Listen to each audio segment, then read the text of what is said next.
First மக்கள் சக்தி இல்லங்கள் தோறும் திட்டத்தின் 20வது நாள் நடவடிக்கை இன்றைய தினம் முன்னெடுக்கப்பட உள்ளது. பேராதனை பல்கலைக்கழகத்துடன் இணைந்து செயற்படுத்தப்படும் இந்த திட்டம் இன்றைய தினம் மட்டக்களப்பு மாவட்டத்தில் முன்னெடுக்கப்பட உள்ளது. இது தொடர்பான மேலதிக தகவலுடன் இணைந்து கொள்கின்றார் எமது அலுவலக செய்தியாளர் சிவசுரகுமார் கிருஷான்ராஜ். வணக்கம் கிருஷான்ராஜ். வணக்கம் சிந்திஜன், நேயர்களுக்கு இனிய காலை வணக்கம்.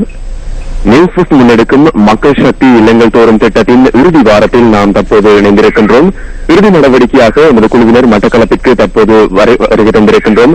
மட்டக்களப்பின் பல்வேறு பகுதிகளுக்கும் சென்று, அதாவது கஷ்ட பிரதேசங்களுக்கு சென்று மக்களுடைய பிரச்சனைகளை நேரடியாக ஆராய்ந்து அதற்கு நிரந்தரமான ஒரு தீர்வை பெற்றுக் கொடுப்பது நமது குழுவின் நோக்கமாக இருக்கின்றது.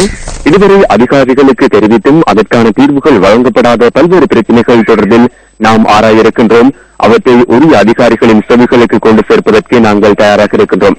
இந்த மக்கள் கேட்பது வேறு எதனையும் அல்ல, ஒரு சொகுசு வாழ்க்கையோ அல்லது வேறு எதனையும் கோரவில்லை.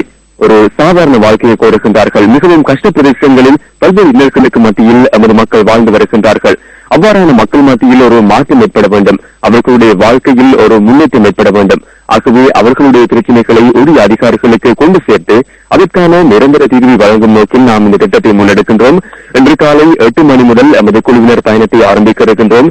இரு உபக்குழுக்களாக பிரிந்து பல்வேறு பகுதிகளுக்கும் சென்று மக்களுடைய பிரச்சனைகளை உலகறிய செய்வதற்கு நாம் தயாராக இருக்கின்றோம்.